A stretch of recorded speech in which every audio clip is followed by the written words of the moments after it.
We presume these statues are much older than they were. We almost always presume, because they're meant to look old, and they weather and they look grey and awful very quickly. We presume they're old. Most of the statues in the Civil War, which was 61 to 65, were not put up in 1866, when people were, the wounded and the veterans were still alive.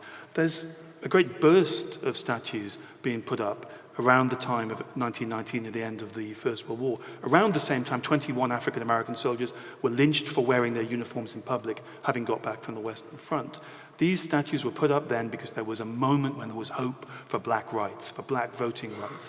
And these statues were imposed on the South, on majority black towns, as a way of saying, you stay in your place. These statues have a function. The function is not to remember the Civil War. It is to intimidate Southern black Americans. And the second burst is in the 1960s, when civil rights began. So some of these statues are actually younger than the people defending them, rallying around with Confederate flags around their plinth saying, this is my history. They're younger than you are. They're not your history. You're your history. Peter and then Afua. Yes, I think that's right. I mean, it's not going to surprise you. I'm going to say that the solution, insofar as you could have one, is about education. And luckily now today, things like slavery are taught to school children, which they weren't when I was a boy. And I think that's a very important part of our chapter.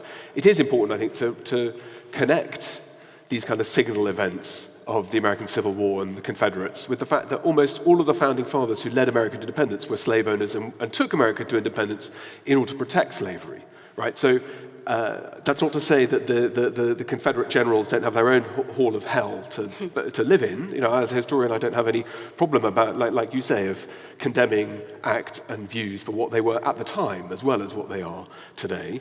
But where does that leave Washington? Where does that leave Jefferson? Two of the great slave owners who have capital cities named after them, massive memorials, but because they managed to take America to a different kind of pathway, their role in slavery, their role in what it meant to be black in America or African in America, gets washed over by the fact that they gather sainthood. So it's how one calibrates those two. So it's not to bring everybody up, not to bring the Confederates up to justify them, but you've then got to call a spade a spade. And I personally have worked on medieval slavery. Don't go to Venice.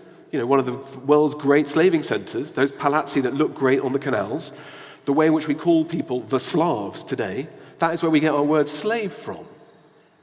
We don't think about that because we don't get taught that either. Kids are disconnected from the idea that slavery is something that's important to understand in a whole range of situations and circumstances. So, again, it's a very boring thing to say as a historian, and I'm not trying to not take sides, but it's that if you're going to do it, then do it properly and explain that it's not just about bad men in the 1860s who happened to lose a war. It's about the history of America from its foundation was all built on all of this, and that all the people involved, including the founding fathers who appear on the banknotes, who appear in their monuments, have cities named after them, who don't get vilified. They don't have to pay the price, and probably, by the logic of your argument, they should. Well, no, because the very first thing I said is there are many historical figures that have two sides to their ledger. Now, Washington, when the British are in New York, sends spies in to try to capture the human beings he owns. But Washington's also one of the most remarkable figures of the late Well, he's a general, and we love generals, okay? Yeah. And we love men who fight and provoke war. And what the Americans did story was exactly that. They but provoked Nathan the war Bedford and Forrest, used violence. a Confederate general who murders the African-American soldiers who fall into his hands, who's one of the founders of the KKK. I don't think there's two sides to that story. But I think the key thing is here is these statues, they weren't built to memorialize Nathan Bedford Forrest. They were built to intimidate African Americans who were beginning to grasp for their political rights. I want Afua to come in, because Afua hasn't come in for a while. Let's hear Afua, then you and I've got a question for all of you. I want to pick up on Tiffany's idea that somebody like me who has questioned many of our statues is weaponizing public spaces. To me, these statues have been, as David's just explaining, a means by which public spaces have long been weaponized.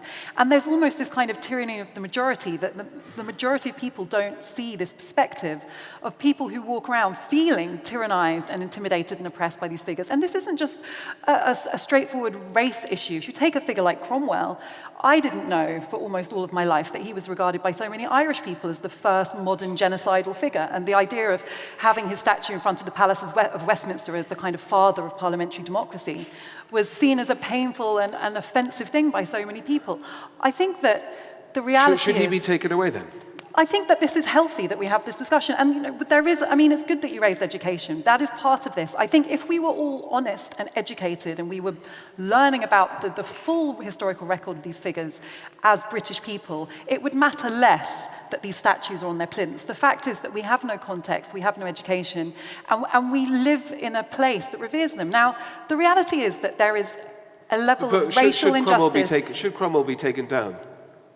I personally don't feel oppressed by Cromwell because it's not my history, but I have a lot of sympathy for people who do. So I think, you know, I would like to hear from them on this issue, and I think there should be more debate about it. My personal history as a black British person growing up in this country was that I felt that the role and contribution that people of my heritage have played to this country is completely invisible in public spaces.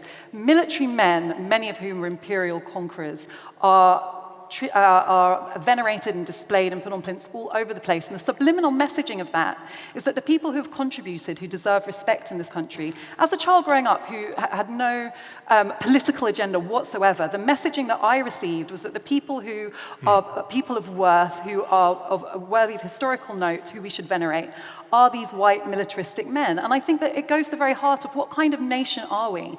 Who do we value? Who do we venerate? At the moment, it is white men who led imperial military conquests and who I think are totally out of sync with the idea of who we are as a country. So just